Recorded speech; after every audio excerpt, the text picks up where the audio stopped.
Hello बच्चों, matter in our surroundings का जो हम लोग का चैप्टर चल रहा था, लेसन 1 केमिस्ट्री का, क्लास 9th का, उसमें आज हमारा ये थर्ड लेक्चर जा रहा है आप लोगों के सामने।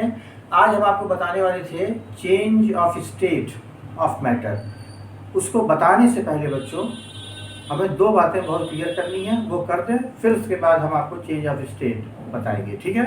पहली चीज़ है डिफ्यूजन। डिफ्यूजन क्या होता है? ये बहुत इंपॉर्टेंट चीज़ है केमिस्ट्री में।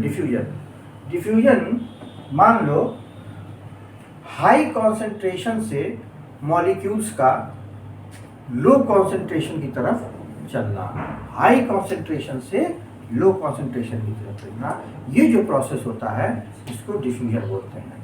ये सॉलिड में भी होता है, ये लिक्विड्स में भी होता है, और ये गैसेस में भी होता है, ठीक। अब मान लो हम गैस का एग्जांपल ले रहे हैं, ठीक है।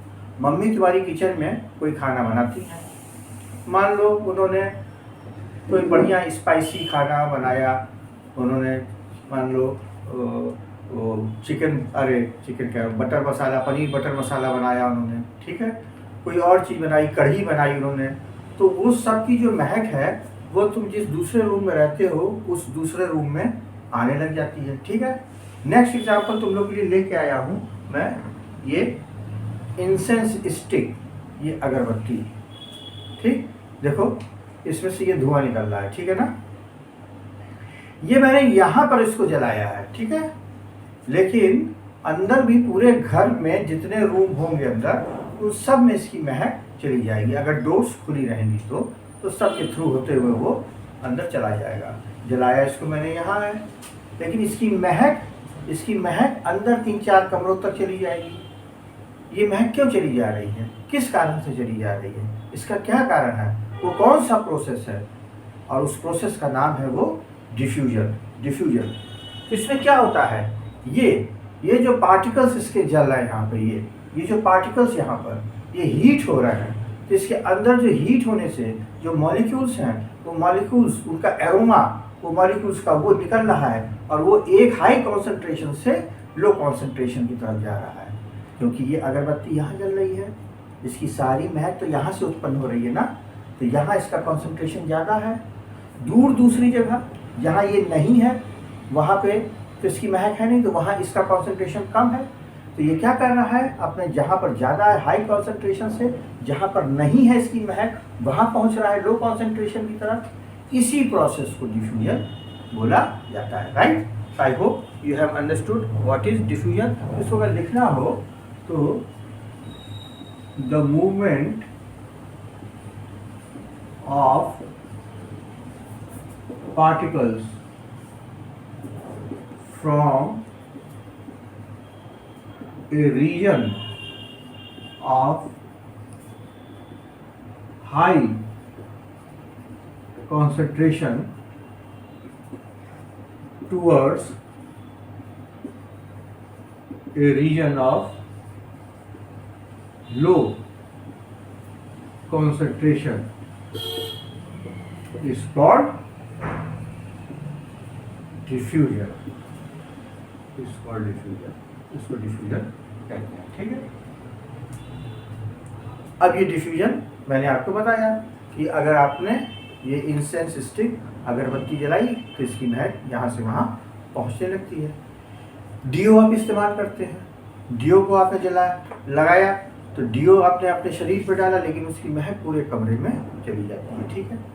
सेंट का इस्तेमाल करते हैं, सेंट हमने लगाया तो जहाँ सेंट लगाते हैं उसके बाद जहाँ निकलते हैं आसपास सब जगह उसकी महक जाने लग जाती है, ठीक है। तो that is the reason, that is due to diffusion, it is due to diffusion. खाना पकता है, खाना जब पकता है, पकाया जाता है, उसको बर्न किया जाता है, तो जब बर्न किया जाता है तो अंदर हीट उत्पन्न होती है। जब हीट होगी तो अंदर काइनेटिक एनर्जी होगी, पार्टिकल्स मूव करने लगेंगे। पार्टिकल्स जब मूव करने लगेंगे तो वो अपनी स्टेट को परिवर्तन करने लगेंगे, उनके बीच में गैप आने लगेगा। Due to high kinetic energy उनके बीच का जो अट्रैक्शन होता है वो अट्रैक्शन कम होने लगेगा। अट्रैक्शन कम होने लगेगा तो वो वेपर फॉर्म में आने लगेंगे और वो उड़ने लगेंगे, और तब उसका एरोमा, वो खाने का हमको दूसरी जगह सुनाई देने लग जाता है। ठीक इसी तरीके से इंसेंस स्टिक हमने जलाई, उसके अंदर भी यही फिनोमिना होता है, क्योंकि वो बर्न हो रही है अंदर हीट उत्पन्न हो रही है, अंदर काइनेटिक एनर्जी उसके मॉलिक्यूल्स में हो रही है।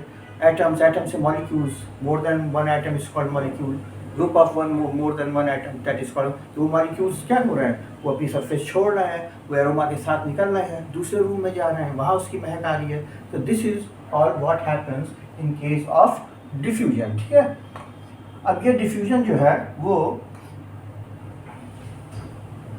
गैस में, तो मैंने आपको बताया कि इंसेंस स्टिक में हुआ, वो उसको जलाया स्टिक को, और उसके अंदर हुआ लिक्विड में, लिक्विड्स में डिफ्यूजन का प्रोसेस कैसे होगा।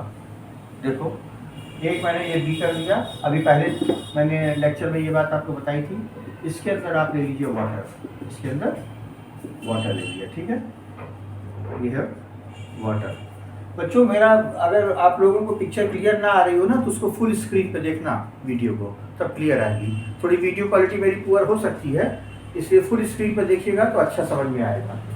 तो लिक्विड्स पे डिफ्यूजन अगर हमको देखना हो बच्चों, तो क्या होगा, ये हमने लिया वाटर एक बीकर में, और इसके अंदर हमने कुछ क्रिस्टल्स डाल दिए, कुछ क्रिस्टल्स हमने डाल दिए, किसके, KMnO4 के।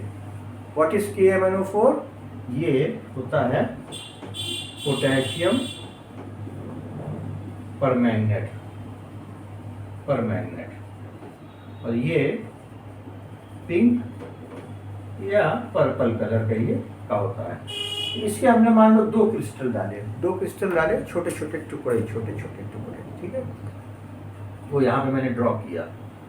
थोड़ी देर के बाद हम लोग क्या देखते हैं, ये पूरा जो वाटर है वो धीरे धीरे वो पूरा पिंक या पर्पल हो जा रहा है। क्यों हो जा रहा है वो? That is due to diffusion. Diffusion में हमको कोई अपने से प्रयास नहीं करना पड़ता है, it happens bye its own, the intermixing of two particles by its own. ये बात ध्यान दीजिएगा। और एक बात यहाँ पे लिख दें, एक तो ये मिल गया, या दूसरा ये भी लिख सकते हैं, the intermixing of two different particles by its own. ये intermixing of two particles by its own, प्रयास हमने नहीं किया, वो अपने आप। हमने अगरबत्ती जलाई, उसका धुआं निकला, हमने नहीं मिक्स किया, वो खुद एयर में गया और एयर से वो मूव करके दूसरी जगह चला गया। ठीक है, किचन में आपकी माँ ने कुछ बनाया अच्छा, उन्होंने कोई प्रयास नहीं किया, वो अपने आप ही उसका वो फ्रेग्रेंस, वो एरोमा वो उड़ा और वो दूसरे कमरों में चला गया। ठीक है, इसी तरीके से लिक्विड में क्या हुआ, हमने नहीं किया, हमने स्टीयर भी नहीं किया। Now let me tell you very clearly and explain it to you very clearly and make it very clear by yourself that we have not even stirred over here in this beaker. You haven't done any process by yourself. You just dropped 1 to 2 crystals of potassium permanganate into the beaker and see what happens. The color starts changing into pink or purple color. You haven't done anything by your own. This happens by itself. So this is what the diffusion is. Diffusion में अपने आप process होता है। तो ये आपका एक example हो गया लिक्विड्स का डिफ्यूजन। तो डिफ्यूजन में बच्चों कभी कभी क्लास में पूछ लेता है कि एग्जाम्पल दो लिक्विड्स में डिफ्यूजन, गैस में, तो गैस में बता दिया, लिक्विड्स में बता दिया। अब उसके बाद आता है सॉलिड्स में। सॉलिड्स का एक बहुत अच्छा एग्जाम्पल जो है वो आपके सामने ही है, ब्लैक बोर्ड पे। अगर इस ब्लैक बोर्ड पे मैं लिख कर एक रात के लिए छोड़ दूं, इसी तरह से पड़ा रह जाए, तो ये जो मार्कर की जो ये इंक है ना, ये इसके अंदर धीरे धीरे बाय डिफ्यूजन एब्जॉर्ब हो जाती है, और तब हमें इसको रब करने में दिक्कत हो जाती है, इसके धब्बे आने लगते हैं, तब गीले पानी से साफ करना पड़ेगा, कोशिश करनी पड़ेगी। होता है हम लोगों से कभी कभी छूट जाता है, तो उसके बाद दिक्कत होती है। तो ये क्या है, ये भी डिफ्यूजन है। तो इसको भी लिख सकते हैं, when we write on a whiteboard with a marker and leave it for at least 10 to 12 hours. तब क्या होता है, तब वो अंदर इसके एब्जॉर्ब होने लग जाता है सॉलिड्स में। तो ये सॉलिड का एग्जांपल हो गया डिफ्यूजन का। ठीक है, तो आई होप डिफ्यूजन की घटना आपको समझ में आ रही होगी, ये कैसे होती है डिफ्यूजन। ठीक है, तो डिफ्यूजन सॉलिड में पढ़ लिया, गैस में पढ़ लिया और लिक्विड में पढ़ लिया डिफ्यूजन, राइट।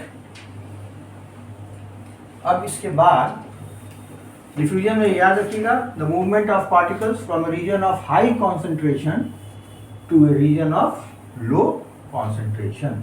हाई कॉन्सेंट्रेशन से लो कॉन्सेंट्रेशन की तरफ जाना ही डिफ्यूजन कहलाता है। ठीक है, उसके बाद बच्चों आपके चीज एक कोर्स में और है, वो है टेम्परेचर।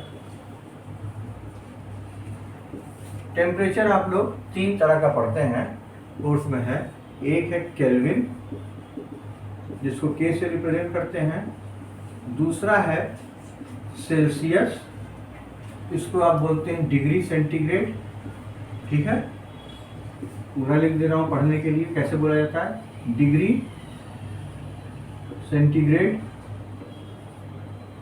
और डिग्री लगाए ऊपर ना 0, इसको डिग्री सेंटीग्रेड। और तीसरा है फ़ारेनहाइट। फ़ारेनहाइट, ये फ़ारेनहाइट। ठीक है, ठीक, कितने डिग्री फ़ारेनहाइट, ये भी degree Fahrenheit, right, degree Fahrenheit.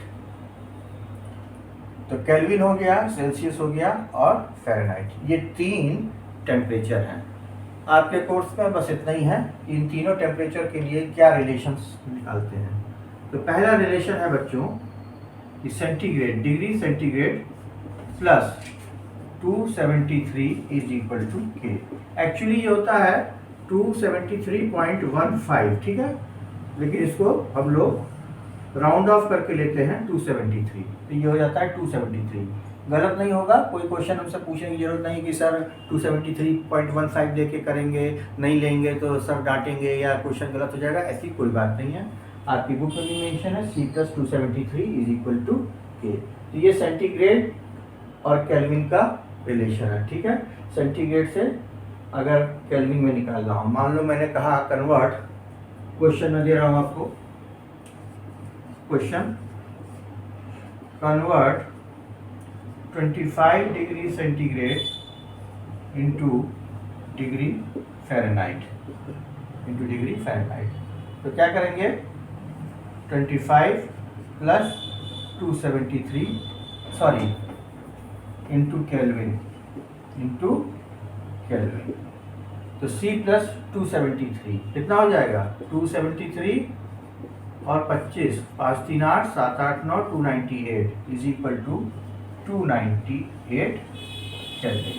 Answer हो गया। ठीक है, convert 25 degree centigrade into kelvin, तो 25 से C की जगह हमने क्या लिखा, C की जगह 25 लिखा, प्लस ये प्लस लगाया 273, आंसर आया 298 केल्विन। ये हमारा आंसर हो गया। ठीक, एक चीज़ मैं आप लोगों को और बता रहा हूँ, ज़्यादातर बुक्स में वो चीज़ नहीं दी है, कुछ एक बुक्स में वो मेंशन की गई है। मैं चाहता हूँ आप लोग उसको मेरे द्वारा प्रिपेयर कर लीजिए फार्मूले को। फ़ारेनहाइट और सेंटीग्रेड में रिलेशन निकालना, फ़ारेनहाइट और सेंटीग्रेड में। तो मुझे ये फार्मूला ज़्यादा अच्छा लगता है, relation between Fahrenheit and centigrade. ये है फार्मूला, फार्मूला देखिए, F-32/9 is equal to C/5। इसको बच्चों याद कर लो, मज़ा आ जाएगा स्कूल में अगर पूछा जाए। अब इसमें कुछ भी हो सकता है, सेंटीग्रेड दिया रहेगा तो कहेगा फ़ारेनहाइट बताओ, फ़ारेनहाइट दिया रहेगा तो कहेगा सेंटीग्रेड बताओ। मैं तुमको दोनों क्वेश्चन करके बताता हूँ। ठीक है, ये मैं ऊपर वाला रब कर रहा हूँ बेटा। ठीक है,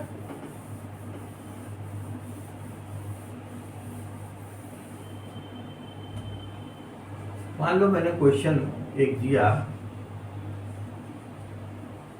convert 12 degree Fahrenheit into degree centigrade, 12 degree Fahrenheit into degree centigrade.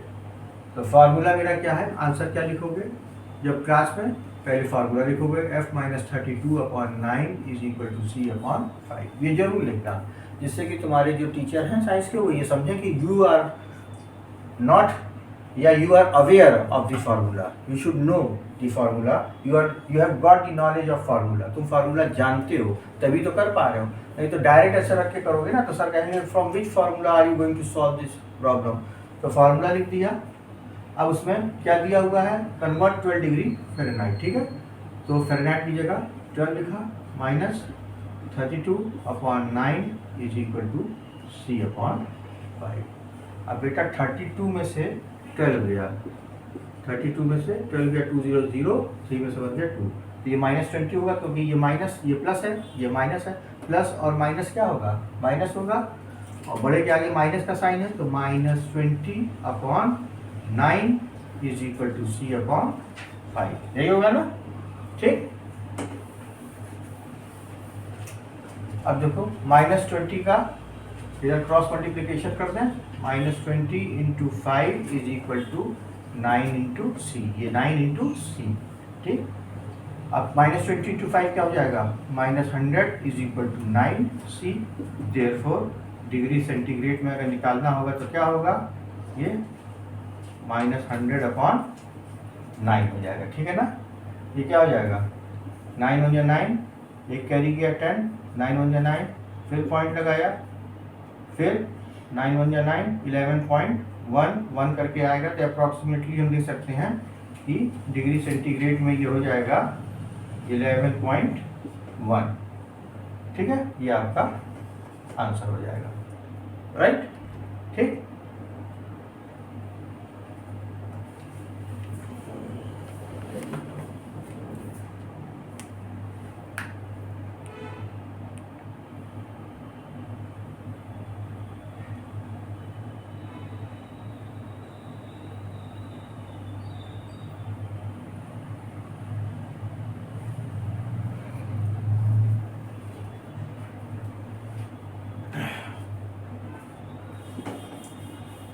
तो ये हमारा f-32/9 is equal to c/5। Degree centigrade में ये हो गया 11.1 डिग्री सेंटीग्रेड, या इसको आप ऐसे लिख सकते हैं, या is equal to 11.11 degree centigrade, ठीक है, या 11.1 भी लिख सकते हैं डिग्री सेंटीग्रेड, ये आपका आंसर हो गया। तो ये मैंने बता दिया convert 12 degree Fahrenheit into centigrade. चलो इसी में एक दूसरा क्वेश्चन भी करते हैं, इधर ही करना है दूसरा क्वेश्चन, कन्वर्ट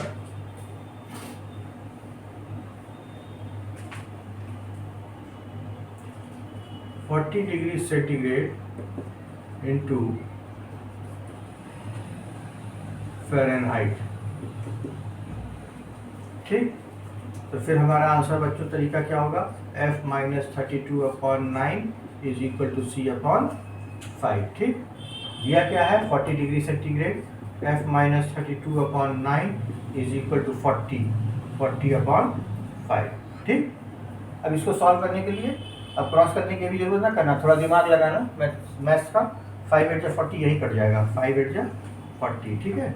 अब 9 इंटू 8 कितना हो जाएगा, 9 8 जा 72 is equal to f-32, 72 plus 32 is equal to f, तो ये हो गया 2 4 7 3 10, 104 degree Fahrenheit, this is your answer, ठीक। 72 में 32 जोड़ा कितना हुआ, 2 2 4 7 3 10, 104 डिग्री फ़ारेनहाइट। तो 40 डिग्री सेंटीग्रेड को फ़ारेनहाइट में फिर बदला तो 104 डिग्री फ़ारेनहाइट आ गया, ठीक। आई होप आज दो चीज़ें आप लोगों ने समझ ली, एक डिफ्यूजन और एक ये टेम्परेचर वाली बात, जिसमें कि एक दूसरे में कैसे बदला जाता है, ठीक है। अब आप लोग को नेक्स्ट जो मैं लाऊंगा लेक्चर वो change of state of matter, ठीक है, उसकी फिर बातें होंगी हम लोगों के अंदर, ठीक है। Okay, thank you, take care, अच्छे से पढ़ते रहना।